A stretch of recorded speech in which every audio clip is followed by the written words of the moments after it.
Bonjour à tous, bienvenue dans le MAG sur Sensation. Aujourd'hui, mon invité est Didier Ray. Bonjour. Bonjour. Didier, vous êtes le président de l'ASPTT Rouen, un club omnisport qui propose plus de 32 activités à ses quelques 3000 licenciés.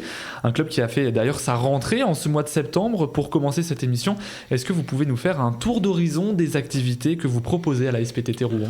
Alors, 3300 adhérents, figurez-vous. Cette année, nous avons terminé l'année sportive avec 3300 adhérents, soit une augmentation de près de 10% en un an. Des activités donc loisirs proposées par la SPTT Rouen, aussi bien que compétition, sur des sports aussi bien collectifs que des sports individuels. On y trouve 32 activités différentes, des activités classiques comme le football, le basket, le volleyball. On va y trouver aussi du chambara, on va y trouver du judo, on va y trouver du tai chi, on va y trouver de l'e-sport, on va y trouver finalement ce dont on a besoin dans ces 32 activités différentes. Alors vous proposez également des activités non sportives comme de la sophrologie, il me semble. Alors complètement, en partenariat avec des auto-entrepreneurs, nous proposons aussi des activités bien-être, on va les classer dans le domaine du bien-être, comme la sophrologie, le tai chi, c'est aussi dans le domaine du bien-être, le yoga par exemple. Ce sont aussi des activités prisées que nous proposons évidemment depuis déjà plusieurs années, que nous proposons évidemment encore une fois en cette rentrée 2023. Alors vous l'avez dit, vous proposez du sport de compétition mais aussi du sport loisir et de l'éveil sportif. Il y a une volonté de s'adresser à tout type de public ? Ah, complètement. La SPTT Rouen, c'est, si je vous dis que le plus jeune adhérent a 18 mois et que le plus âgé en a 93, c'est une belle illustration, oui. Je pense, effectivement, du tout public. Aussi bien un public d'ailleurs masculin qu'un public féminin qui vient y chercher de la convivialité, qui vient y chercher une ressource pour du loisir, bien évidemment, mais aussi sur de la compétition. Donc on est vraiment sur tout le spectre, aussi bien féminin d'ailleurs que masculin, et encore une fois, comme je l'ai dit tout à l'heure, pour tous les âges. Et donc pour remplir toutes les attentes de vos licenciés, la ville de Rouen met à votre disposition de nombreux lieux de pratique répartis partout dans la ville. Mais vous avez aussi des lieux à l'extérieur de la ville, comme à Canteleu ou encore à Hénouville. Quelles sont les activités que vous proposez hors de Rouen et pourquoi avoir choisi ces différents lieux ? Alors à Canteleu, en partenariat avec la ville et en partenariat aussi avec notre section athlétisme, qui est la section la plus importante de la SPTT, plus de 600 adhérents, nous y proposons de l'athlétisme, de l'éveil athlétique. Sur la base d'Hénouville, donc près de Duclair, au bord de la Seine, c'est la section voile qui est à l'œuvre et qui propose donc aux licenciés une initiation à la voile tous les week-ends avec des sorties. Nous proposons aussi, près de Dieppe, au Bourdin, il y a une succursale, j'allais dire, de notre section lutte qui œuvre ici sur Rouen, avec une initiation aussi à la lutte pour les adultes et les enfants, donc près de Dieppe. Et je le disais, le club fait sa rentrée en ce mois de septembre. Quels sont les objectifs de la SPTT pour cette nouvelle saison ?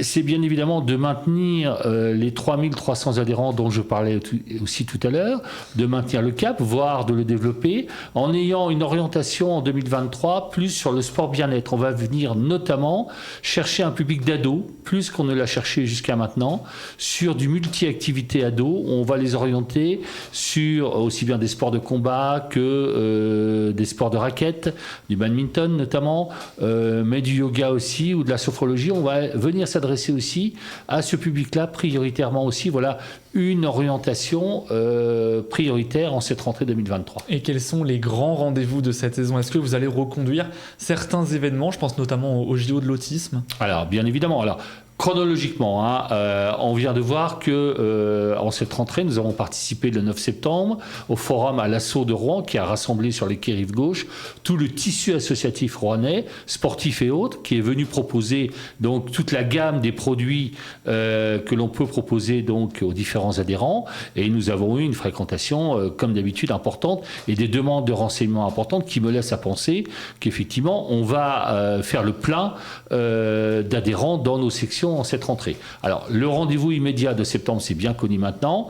On arrive à la 5e édition, c'est de Seine Marathon, 76 ans. Partenariat avec le département, en partenariat aussi avec un autre club qui s'appelle le Stade Sottevillers. Les 23 et 24 septembre, c'est véritablement le week-end running ici à Rouen et dans toute la région. Plus de 7500 coureurs sont attendus, avec un plateau le samedi après-midi, 7800 enfants de 8 à 14 ans sont attendus donc sur les quais bas rive gauche, ici, pour pratiquer donc de la course à pied en individuel, mais aussi en duo avec leurs parents, et pourquoi pas en trio aussi avec les parents et les grands-parents. Voilà une innovation aussi qu'on avait inaugurée l'année dernière et qu'on va perpétuer aussi cette année. Ça, c'est le lancement le samedi après-midi. En soirée, ce même samedi, on aura un 5 km et un 10 km que nous organisons aussi dans les rues de Rouen, avant que le dimanche ne soit déployé le semi-marathon et le marathon. Donc un rendez-vous incontournable pour les Rouennais et les autres,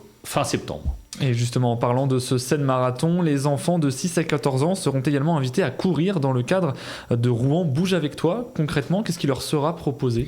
Alors, c'est exactement ce que je viens de vous dire. C'est un plateau, effectivement, de courses qui vont de 700-800 mètres pour les plus petits jusqu'à une course de 1,5 km, 2 km pour les plus importants.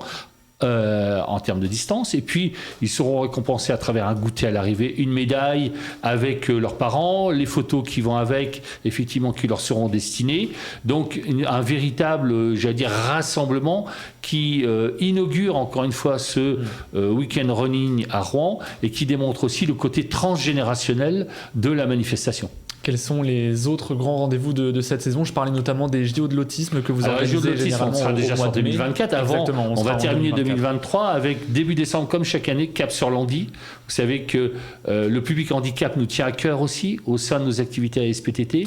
Nous favorisons l'insertion effectivement d'adhérents qui ont un handicap parfois moteur, parfois physique, effectivement. Donc là, nous aurons une journée consacrée dans le cadre de la journée mondiale du handicap vers ce public-là, notamment de structures qui viendront dans les gymnases prêtés par la ville, qui viendront pratiquer une activité avec nos animateurs diplômés. Ça, c'est fin 2023. Et puis sur 2024, des rendez-vous traditionnels, notamment le rendez-vous tant attendu du printemps, qu'est le sport donne des ailes, qui a permis encore cette année, en 2023, de réunir plus de 1500 femmes pendant 3 jours consécutifs, le vendredi, le samedi, le dimanche, et qui a permis effectivement à ces femmes de découvrir parfois le milieu sportif pour celles qui en sont les plus éloignées. Donc nous aurons encore une formule très attendue en ce printemps 2024 sur le sport donne des ailes. Les JO de l'autisme, vous l'avez cité tout à l'heure.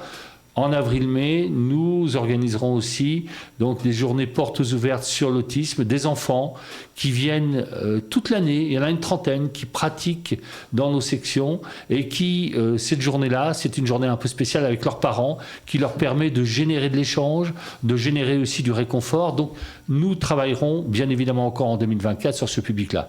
Et puis un autre public, vous l'avez cité aussi, Move Sans Frontières, c'est derrière le public des réfugiés, notamment, qui arrivent sur le territoire français et que nous accueillons aussi à Rouen, nous, club sportif, et notamment la SPTT, dans une après-midi conviviale aussi, qui leur fait découvrir les bienfaits du sport. Alors effectivement, l'événement Move Sans Frontières que vous venez d'évoquer, en quoi c'est important selon vous d'organiser ce type d'événement ?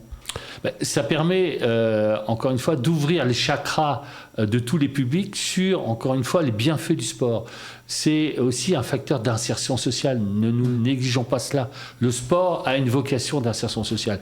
Et Dieu sait si au sein de la SPTT, nous y tenons et nous pratiquons cette insertion sociale puisque nous sommes partout présents dans tous les quartiers, y compris les quartiers sensibles. Et ça, c'est important de le rappeler. Et donc la SPTT est vraiment dans une démarche d'inclusion, vraiment de tout type. L'inclusion, on peut dire effectivement, c'est une seconde nature au niveau de la SPTT. Nous veillons le plus possible à inclure tous les publics possibles et imaginables. C'est quelque chose que vous comptez encore plus développer cette année ? Oui, nous développerons encore plus parce que nous allons augmenter en volume, augmenter le volume d'enfants autistes cette année. Et cette rentrée est prometteuse aussi, avec beaucoup de parents qui nous font confiance pour accueillir dans nos structures des enfants autistes qui progressent aussi au contact des autres enfants. Et ça, c'est une satisfaction générale et pour les parents et pour nous. Et une dernière question, un retour désormais sur les activités que la SPTT a organisées cet été. Pendant les vacances, vous avez continué votre activité en proposant des stages aux enfants et adolescents. Qu'est-ce que vous leur avez proposé très rapidement ? Au mois de juillet, on était présent sur le territoire de Rouen-sur-Mer, bien évidemment, à travers quelques activités. Au mois d'août, fin août, nous avons organisé une journée pour une dizaine d'adolescents à Clécy, en Suisse normande, sur la thématique des jeux de société. Donc nous sommes toujours peu ou prou présents tout au long de l'année, y compris pendant l'été, y compris pendant les petites vacances scolaires. Il faut le rappeler, nous organisons de multiples stages aussi qui sont à destination de tous les publics. Merci beaucoup Didier Rey d'avoir été avec nous sur Sensation. Je rappelle que vous êtes le président de l'ASPTT Rouen. Pour suivre toute l'actualité du club, rendez-vous sur le site asptt.com. Merci d'avoir suivi cette émission. Vous pouvez la retrouver en podcast audio et vidéo sur notre site et notre application Radio Sensation.